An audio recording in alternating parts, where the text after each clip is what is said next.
Hello दोस्तों, आप सबको नमस्ते प्रणाम। और आप सब कैसे हैं? उम्मीद करते हैं कि बहुत अच्छे होंगे, बहुत स्वस्थ होंगे, बहुत मस्त होंगे। और आज तो पबनी का दिन है तो अपना अपना काम में ज़रूर व्यस्त होंगे। तो चलिए आज अपना बारे में बताइएगा कमेंट में कैसे है नहीं है।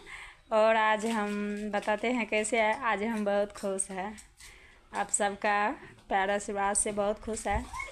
तो अभी साफ़ सफाई करके बस हम स्नान आदि करके पूजा करके बस देखिए बाल सुखा रहे हैं। तो आप सब खुशी रहना चाहिए। आज जो है त्यौहार का दिन है, बहुत अच्छा दिन है क्योंकि साल भर में ये त्यौहार एक ही बार आते हैं, चौरचन पावन। तो